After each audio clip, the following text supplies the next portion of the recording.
오늘 에베소서 본문을 포함하는 문맥을 따라서 10절부터 천천히 읽어 내려와 보면 바울이 아주 강하게 전신갑주를 입으라라고 우리에게 권면하고 있습니다. 우리가 너무 잘 아는 말씀이지요. 바울은 우리를 소위 영적인 군사로 무장시키고 있습니다. 무장을 한다는 것은 전투에 필요한 장비를 갖춘다는 뜻이죠. 어떤 장비가 있는지 우리 한번 보겠습니다. 에베소서 6장 14절에서 17절 말씀입니다. 제가 한번 읽어드릴게요. 그런즉 서서 진리로 너희 허리띠를 띠고 의의 호심경을 붙이고 평안의 복음이 준비한 것으로 신을 신고 모든 것 위에 믿음의 방패를 가지고 이로써 능히 악한 자들의 모든 불화살을 소멸하고 구원의 투구와 성령의 검 곧 하나님의 말씀을 가지라. 자, 일단 굳게 서랍니다. 굳게 서서 우리에게 바울은 굳건하게 서 있으라고 말하면서 예수를 믿는 자들이 앉아서 무너져서 앉아 있는 자들이 아니라 서 있는 자들이라고 바울은 이야기하고 있습니다. 우리에게 굳게 서서 전신갑주를 입으라고 이야기를 하는데요. 먼저 어떤 것들이 있냐면 진리의 허리띠를 차랍니다. 그리고 의의 호심경을 붙이랍니다. 이것은 가슴에 붙이는 어떤 방어구입니다. 복음의 전투화를 신고 믿음의 방패를 들고 성령의 검, 곧 말씀의 검을 들라고 합니다. 우리가 무장한 것들을 한번 나열해 보겠습니다. 제가 보시면 진리, 의, 복음, 믿음, 성령, 말씀입니다. 자, 이 말은 그리스도인들인 우리가 무엇으로 무장해야 한다는 뜻일까요? 바로 예수 그리스도로 무장해야 한다는 뜻입니다. 한번 볼까요? 자, 맨 처음 진리부터 한번 보겠습니다. 자, 예수님은 내가 곧 진리라 하셨습니다. 자, 그 다음 의를 보겠습니다. 예수님은 예수님을 믿는 모든 믿음으로 우리를 의롭다 한다, 의롭다 하심을 얻는다 말씀하셨습니다. 그 다음 예수님의 구원의 복음의 소식이 바로 복음입니다. 예수 그리스도가 바로 우리의 믿음의 대상입니다. 그 다음 성령은 어떻습니까? 성령님은 우리로 하여금 예수님을 깨닫게 하는 영입니다. 예수님을 드러내는 영이지요. 그 다음 마지막 말씀은 어떻습니까? 예수님이 이렇게 오셨죠. 말씀이 육신이 되어 우리 가운데 거하시는 분으로 오셨습니다. 자, 그렇다는 말은 이 모든 전신갑주를 입으라라고 했던 이 모든 요소들이 예수 그리스도 한 분을 이야기하고 있다는 것을 우리가 알 수 있습니다. 자, 그렇다면 전신갑주는 바로 예수 그리스도로 무장해야 한다라는 의미입니다. 자, 예수님을 입어야 한다는 뜻이에요. 예수님을 어떻게 입는단 말입니까? 이것은 성찬식 때 예수님의 살과 피를 먹는 것과 같은 이치입니다. 바로 그리스도와의 연합을 의미합니다. 먹고 입는 것. 자, 우리는 성경을 잘 보면요, 예수님을 먹으라 했고요, 예수님을 입으라 했습니다.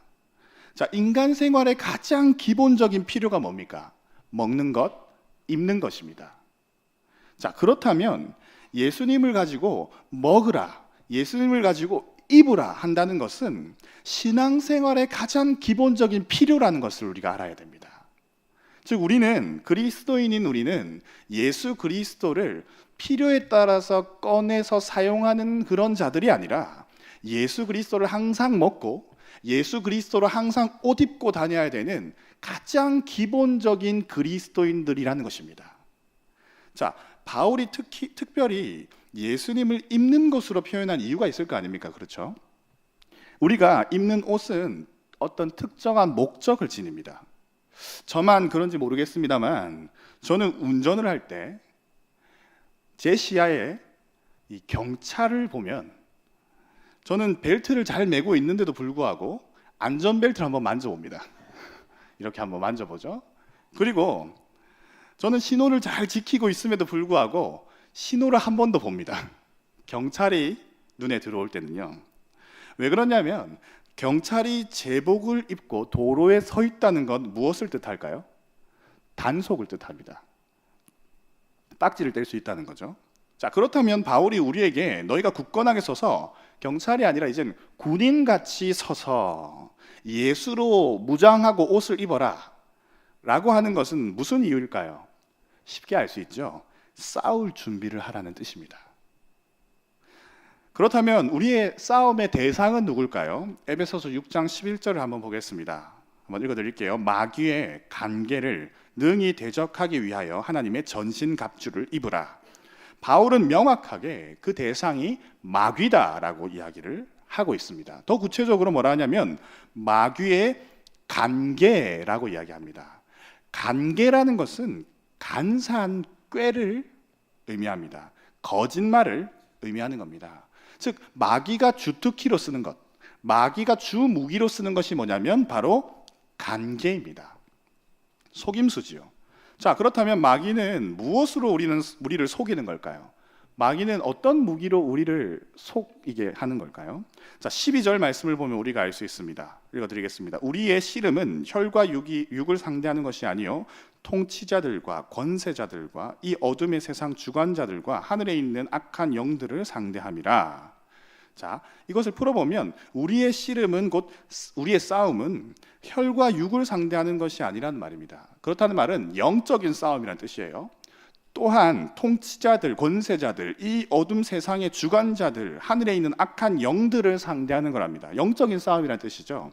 한마디로 예수님이 지칭하셨던 세상이 너희를 박해할 것이다 얘기하셨던 그 세상과 싸우는 것입니다. 더 구체적으로 하면 영적이지도 않고 지극히 세상을 사랑하게 만드는 바로 세속성을 뜻합니다. 즉 우리로 하여금 세상을 지극히 사랑하게 만드는 세속성이야말로 마귀의 주무기라는 겁니다. 우리를 공격하는 가장 큰 무기가 바로 이 세속성입니다. 마귀의 전략은 우리를 세상을 너무 사랑하게 만드는 것이 바로 마귀의 전략입니다. 우리가 세속에 빠져 세상을 너무 사랑하다 보면 반드시 일어나는 현상이 있어요. 어떤 현상이냐면 바로 하나님을 없이합니다. 우리의 삶 속에서 하나님 없어지는 겁니다. 하나님 없음을 추구하는 겁니다. 그리스도인의 삶에 하나님이 없다? 어떤 현상이 일어날까요, 여러분? 지금도 사탄은 그 간사한 계략을 가지고 교회를 공격하고 있습니다. 교회를 급속도로 세속화시키고 있어요. 즉 마귀의 무기는 그리스도인인 우리로 하여금 급속하게 세속화시켜버리는 것이 바로 마귀의 무기 중에 가장 큰 무기입니다. 조셉 마테라는 목사는 세속화된 기독교인의 10가지 징후가 있다라고 정리를 해서 말했어요. 그 중에 제가 3가지만 한번 꼽아서 여러분들에게 소개하고자 합니다. 자, 첫 번째는 사람의 시선만 의식합니다. 세속화의 징후 중에 가장 처음으로 꼽히는 것이 있다면 바로 사람의 시선을 의식하는 것입니다. 왜일까요? 하나님보다는 사람의 생각, 사람의 시선들을 의식하는 겁니다. 이렇게 하면 어떤 현상이 일어나는지 아십니까? 바로 구분 결정들이 일어납니다. 성경에 따르면 교회가 하는 모든 결정은 이웃 사랑에 있어야 됩니다. 약자들을 보호하는 데 있어야 됩니다. 특히 도움이 필요한 우리의 이웃에게 사랑을 실천하는 것에 있어야 됩니다. 가장 큰 계명 기억하시죠? 하나님을 사랑하고 내 이웃을 사랑하라 하셨지 않습니까? 그러나 욕심에 따라서 사람의 시선을 의식하여서 계속해서 구분 결정을 하다 보면 피해는 항상 약자들이 받습니다. 결국 사람의 시선을 의식한다는 것은 하나님을 향한 믿음이 없는 가장 큰 결과입니다. 두드러지는 특징입니다. 자, 두 번째입니다. 두 번째는 세속화의 두 번째 특징은 세상이 추구하는 가치를 모방하게 됩니다. 세속화된 그리스도인들의 또 다른 특징입니다. 세상의 가장 큰 특징이 뭐냐면요, 바로 힘의 원리를 추구하는 것입니다. 힘이 있는 곳을 더 좋아합니다. 풀어서 얘기하면 겉모습이 아름다운 것을 추구하게 하죠. 돈이라면 최고라고 추구하게 합니다. 세력과 규모를 키우는 것을 자랑하게 합니다. 무조건 힘이 좋은 것, 규모가 있는 것, 권위를 가지는 것, 높은 자리에 앉는 것을 사랑하게 합니다. 만약 교회가 세상과 이 세속화를 동일하게 추구하게 된다면 이런 현상이 일어나겠지요. 자꾸만 교회의 규모와 시설을 자랑하려 할 겁니다. 출석 인원을 자랑하려 하겠죠.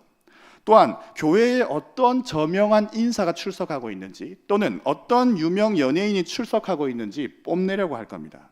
마치 예수님 앞에서 성전의 아름다움을 자랑했지 않습니까? 제자들이 예수님과 함께 지나가고 있을 때 제자들이 예수님 보십시오. 이 성전 너무 아름답지 않습니까? 자랑하셨죠.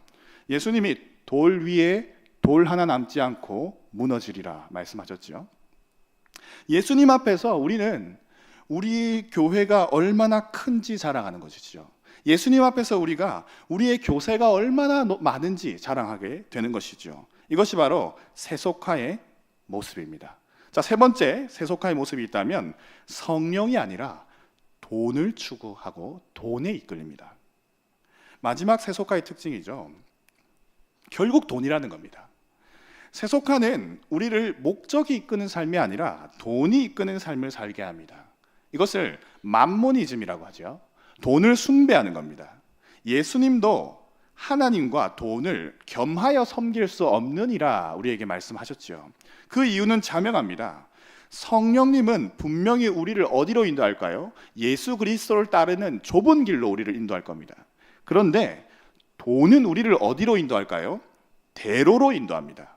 즉 가는 방향이 다른 겁니다. 세속성은 우리의 나침판을 부러뜨립니다. 그래서 우리로 하여금 예수 그리스도의 좁은 길이 아니라 대로, 큰 길, 그리고 멋진 길, 그곳으로 우리를 인도하려고 계속해서 우리를 유혹합니다. 여기 이 세속성 앞에 하나님이 어디 있겠습니까? 여기 이 세속성 앞에 예수님이 어디 있습니까? 대체 성령님이 어디 계시겠습니까? 사람의 시선을 따르고 세상의 가치를 추구하고 자석처럼 돈에 이끌리는 곳엔 하나님 없습니다. 예수님도 없죠. 성령님도 없습니다. 하나님 없는 것을 성경에서 뭐라고 하는지 여러분 혹시 아십니까? 죄라고 합니다. 그러면 세속적으로 사는 인간들을 성경은 뭐라고 할까요? 죄인이라고 합니다.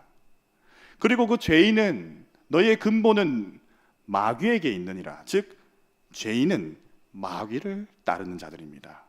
마귀는 결국 우리를 이렇게 만들고 싶어 합니다. 우리를 세상을 사랑하도록 만들어서 우리를 이렇게 만들려고 노력하고 있습니다. 자, 그러면 우리의 모습은 어떨까요? 우리 교회는 이 세상을 따르는 세속화로부터 과연 안전할까요? 지금도 마귀는 우는 사자처럼 두루 삼킬 자를 찾고 있는데 우리는 마귀의 세속화로부터 과연 안전할까요? 우리는 어떻게 해야 될까요? 히브리서 기자는 이렇게 얘기했습니다. 너희가 죄와 싸우되 아직 피 흘리기까지는 대항하지 아니하였다고 질책했습니다. 우리는 영적으로 굳게 서서 전신갑주를 입고 죄와 싸우되 피 흘리기까지 싸워야 하는데, 믿음으로 나가지 못하게 하는 세속성과 피 흘리기까지 싸워야 하는데 우리의 모습은 과연 어떨까요? 자, 그렇다면 이쯤에서 이렇게 여러분들이 질문할지도 모르겠습니다. 그래요, 알겠습니다. 싸워야 한다는 것은 알겠는데 우리가 대체 무엇으로 싸우란 말입니까? 마귀의 무기가 세상을 사랑하게 하는 세속성이었다면 우리의 무기는 뭡니까? 우리는 무엇으로 싸워야 될까요? 라고 질문할지도 모릅니다. 오늘 전신갑주 중에 우리의 검, 우리의 칼, 우리의 주 무기가 무엇이었는지 한번 볼까요? 17절 말씀입니다. 우리 다 같이 한번 읽겠습니다. 양상에 나와 있는 시작. 성령의 검 곧 하나님의 말씀을 가지라. 아멘. 성령의 검입니다. 이 성령의 검이 뭔가 보니까 곧 하나님의 말씀이랍니다. 검을 우리가 갖고만 있는다고 잘 싸울 수 있을까요? 안전할까요? 검을 칼집에만 꽂아 놓는다고 무슨 소용이 있겠습니까? 우리는 검을 휘두를 줄 알아야 됩니다. 검을 휘두를 수 있는 검술을 배워야 됩니다. 자, 그렇다면 하나님의 말씀인 성령의 검은 어떻게 휘두를 수 있을까요? 성도가 검을 휘두르는 특별한 방식이 있습니다. 오늘 이 성령의 검을 휘두르는 검술을 한번 배워봅시다. 오늘 말씀 18절 말씀입니다. 우리 다 같이 한번 읽어보겠습니다. 시작. 모든 기도와 간구를 깨어 구하기를 항상 힘쓰며 여러 성도를 위하여 구하라. 아멘. 항상 성령 안에서 기도하라. 기도가 바로 성도가 검을 휘두르는 검술입니다. 믿으십니까? 즉 하나님의 말씀이 바로 성령의 검이었습니다. 즉 성령 안에서 기도한다는 것은 쉽습니다.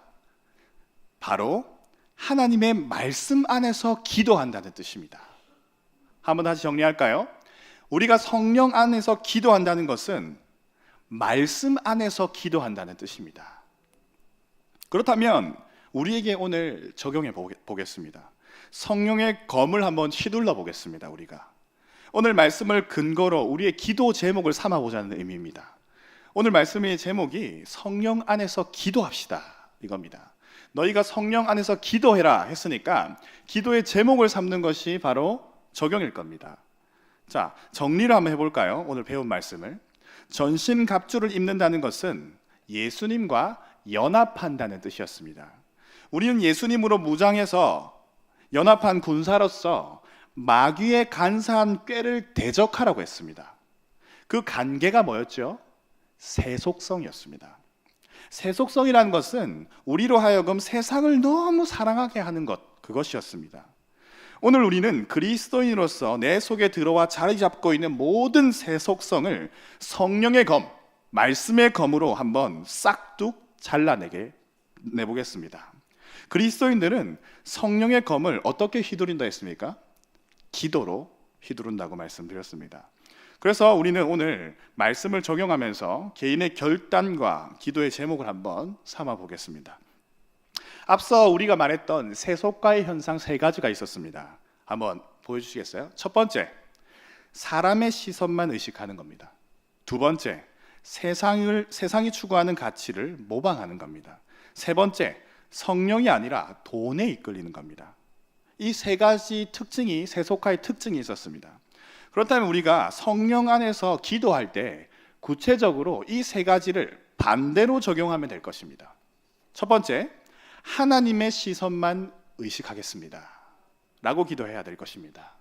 두 번째, 예수님이 추구하는 가치를 따르겠습니다 라고 기도해야겠습니다. 세 번째, 성령의 인도하심을 받겠습니다 라고 기도하시길 바랍니다. 한번 좀 설명을 한다면요, 첫 번째, 하나님의 시선만 의식하겠습니다. 이것은요, 바울이 우리에게 이렇게 얘기했죠. 갈라디아서 1장 10절 말씀입니다. 이제 내가 사람들에게 좋게 하랴, 하나님께 좋게 하랴, 사람들에게 기쁨을 구하랴, 내가 지금까지 사람들의 기쁨을 구하였다면 그리스도의 종이 아니니라.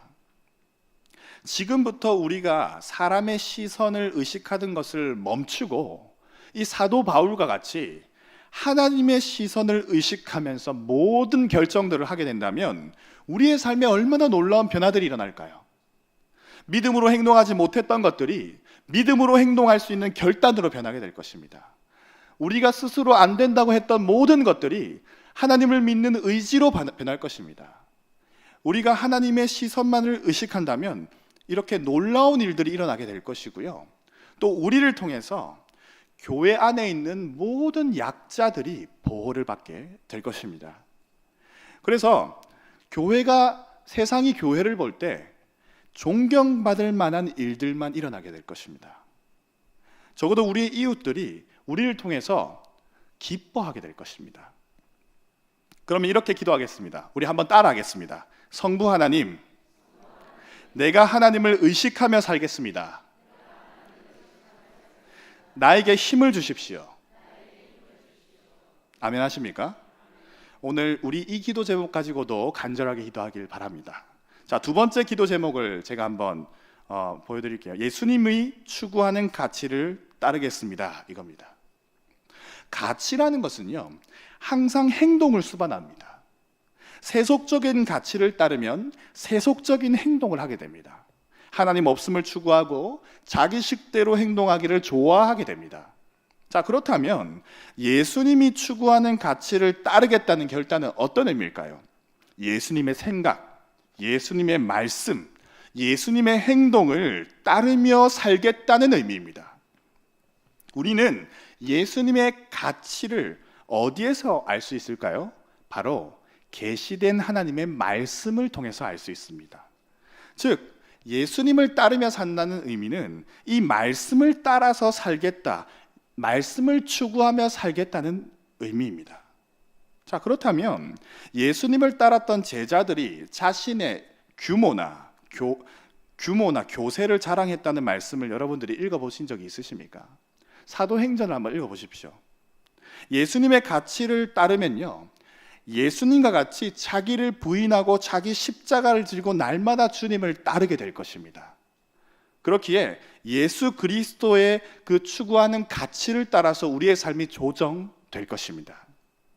자, 그래서 이렇게 기도하겠습니다. 따라하겠습니다. 성자 하나님, 내가 예수님의 가치를 따라 살겠습니다. 나를 도와주십시오. 자, 세 번째입니다. 성령의 인도하심을 받겠습니다 라는 기도 제목입니다.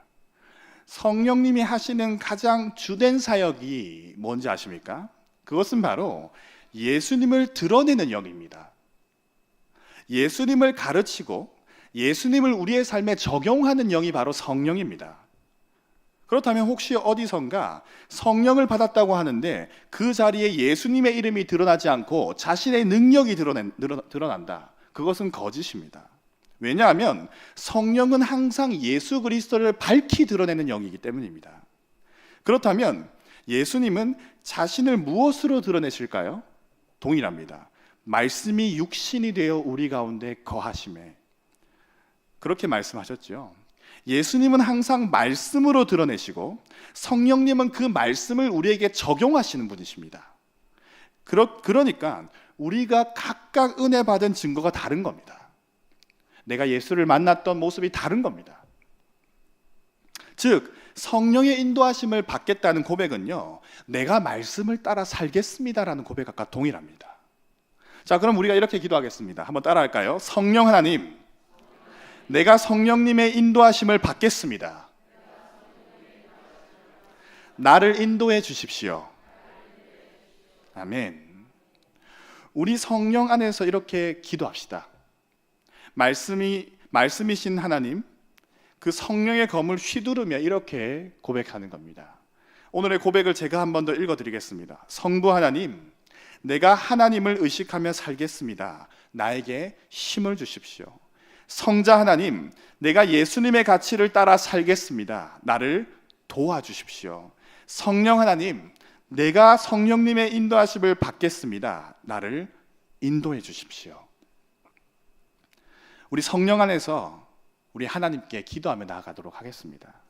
우리 시간 기도할 때에 성령의 능력을 의지하여서 하나님, 우리가 이렇게 기도하겠습니다. 우리가 이 모인 우리 자리에서 성령의 임하심을 구하면서 성부, 성자, 성령 하나님의 그 이름을 부르시면서 한번 기도하겠습니다.